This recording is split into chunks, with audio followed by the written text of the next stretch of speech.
শেয়ারেসের আরেকটি নতুন ব্লগে তোমাদের সকলকে স্বাগত। এত গরম পড়েছে, তাই তোমাদের কথা ভেবে আজকে আমি একটা হালকা পাতলা মাছের রেসিপি নিয়ে তোমাদের সামনে চলে এসেছি।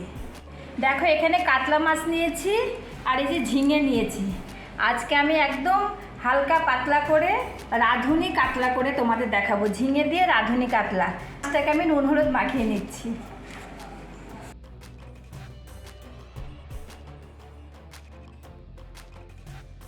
দেখো, মাছটাকে আমি নুন হলুদ মাখিয়ে নিয়েছি, এবার ভেজে নেব। সর্ষের তেল দিচ্ছি। তেলটা গরম হয়ে গেছে, এবার মাছগুলো দিয়ে দিচ্ছি।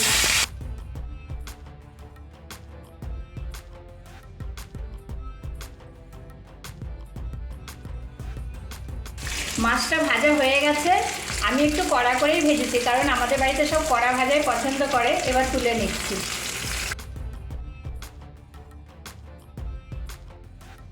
আমি আর তেল দেবো না, এই মাছের তেলেই করব।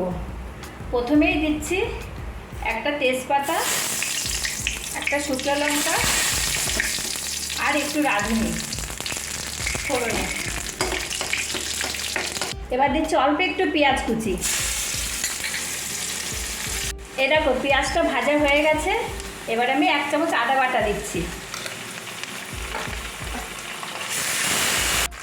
এ দেখো, আদার কাঁচা গন্ধটা চলে গেছে। এবার আমি কয়েকটা কাঁচা লঙ্কা চিড়ে দিচ্ছি। 1 চামচ জিরের গুঁড়ো, অল্প একটু শুকনো লঙ্কার গুঁড়ো, হলুদ গুঁড়ো, লবণ।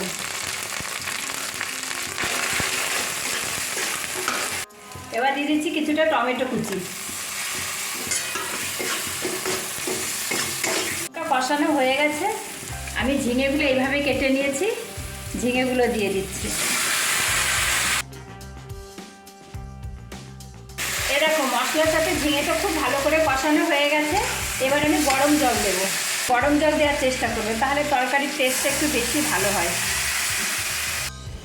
এরকম আমি জল দিয়ে দিলাম। ফুটে উঠলে তারপরে মাছগুলো দেব। ঝিঙেটা ভালোভাবে সেদ্ধ হয়ে গেছে। এবার আমি মাছগুলো দিয়ে দিচ্ছি।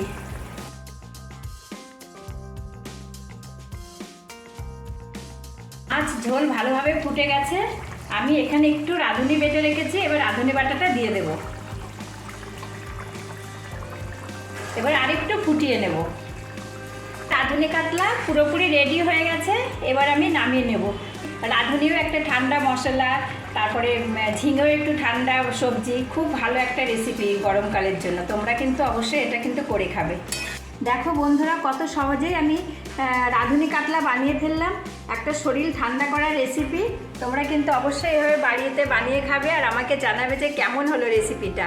আর আমার চ্যানেলটি কিন্তু তোমরা অবশ্যই লাইক, শেয়ার, কমেন্ট করবে আর সাবস্ক্রাইব করতে একদমই ভুলবে না।